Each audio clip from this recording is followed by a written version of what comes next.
सुप्रभात प्यारे बच्चों, मैं आपकी हिंदी की अध्यापिका टैगोर बाल निकेतन पब्लिक स्कूल से आज आपको कक्षा चौथी हिंदी साहित्य पाठ 11 स्वच्छता अभियान चित्रकथा के बारे में पढ़ाऊंगी। चित्रकथा का क्या अर्थ होता है?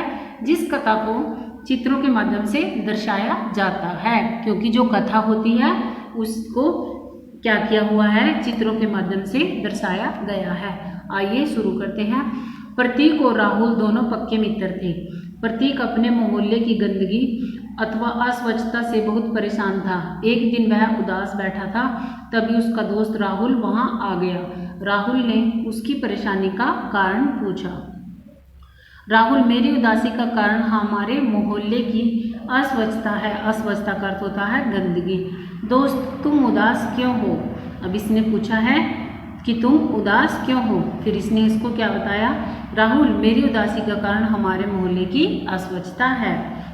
जहाँ देखो वहाँ कूड़ा, लोग जहाँ चाहे कूड़ा फेंक जाते हैं। भला इन्हें कैसे समझाएं? जहाँ देखो क्या करते हैं लोग, वहीं पर कूड़ा फेंक कर चले जाते हैं। प्रतीक, एक उपाय है, क्यों ना हम लोगों को समझाने के लिए स्वच्छता अभियान चलाएं। अब उसका जो दोस्त है उसने क्या कहा कि हम लोगों के लिए क्या करते हैं, स्वच्छता अभियान चलाते हैं। बहुत अच्छा सुझाव दिया तुमने। प्रतीक और राहुल दोनों ने अपने मोहल्ले को साफ स्वच्छ बनाने के लिए एक स्वच्छता अभियान चलाने का निर्णय लिया। दोनों अपने सभी दोस्तों के साथ मिलकर स्वच्छता अभियान चलाने की तैयारी में लग गए। अब उन दोनों दोस्तों ने क्या किया, एक तैयारी की। उन्होंने किसकी तैयारी की? स्वच्छता अभियान की। दोस्त, हम सबको मिलकर मोहल्ले की साफ सफाई करनी है और लोगों को साफ सफाई के लिए प्रेरित करना है। ये देखिए, ये अपने दोस्तों को संबोधित करते हुए क्या कह रहा है कि हमने अपने मोहल्ले की सफाई करनी है और लोगों को इसके प्रति जागरूक करना है। गंदगी को मार भगाओ, स्वच्छता से हाथ मिलाओ। क्या कह रहे हैं बच्चे कि जो गंदगी है उसको मार भगाओ, स्वच्छता से हाथ मिलाओ। अरे अम्मा, गली में कूड़ा मत फेंक। अब ये जो आंटी देखो इसमें चित्र में दर्शाया गया है, इसको बच्चे क्या कह रहे हैं कि अम्मा गली में कूड़ा मत फेंको।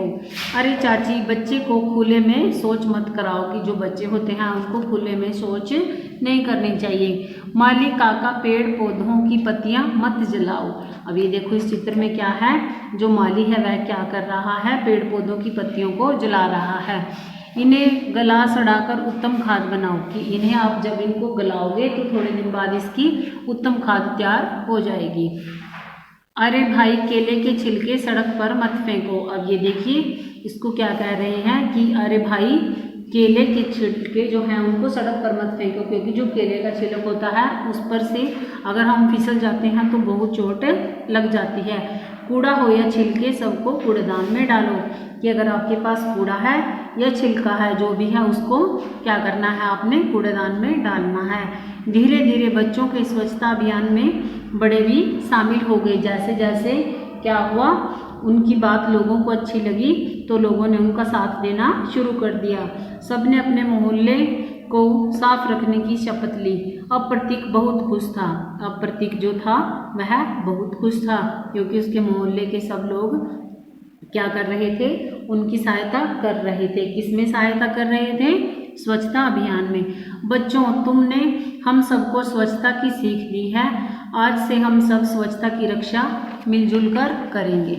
अब क्या हुआ है, जो बड़े हैं उन्होंने क्या कहा है कि तुमने हमें जो स्वच्छता के बारे में सीख दी है हम उसका मिलजुल कर पालन करेंगे। आइए शब्दार्थ करते हैं। मित्र का अर्थ होता है दोस्त, अस्वच्छता गंदगी, सुझाव सलाह, उत्तम श्रेष्ठ सबसे ऊपर। परेशान का अर्थ होता है दुखी, उपाय का अर्थ होता है तरकीब, निर्णय का अर्थ होता है फैसला, शपथ का अर्थ होता है प्रण और प्रतिज्ञा। आइए बोलकर बताओ, प्रतीक क्या चाहता था? प्रतीक अपने मोहल्ले की साफ सफाई चाहता था। आगे देखिए, प्रतीक क्यों परेशान था? क्योंकि जो उसका मोहल्ला था उसमें बहुत गंदगी फैली हुई थी। राहुल ने उसे क्या सुझाव दिया कि चलो दोस्त, हम क्या करते हैं, स्वच्छता अभियान चलाते हैं। बच्चों ने माली काका को क्या सुझाव दिया? बच्चों ने माली काका को कहा कि काका, जो आप ये पत्तियां जला रहे हो इन्हें मत जलाओ, इन्हें गलाकर खेत में खाद के रूप में उपयोग करना। बच्चों ने क्या नारा लगाया? गंदगी को मार भगाओ, स्वच्छता का हाथ मिलाओ। बच्चों की स्वच्छता अभियान का बड़ों पर क्या प्रभाव पड़ा? जो बड़े थे वो भी उनके गुट में शामिल हो गए और उन्होंने बच्चों की सहायता करनी शुरू की। घर पर रहें, सुरक्षित रहें। धन्यवाद प्यारे बच्चों।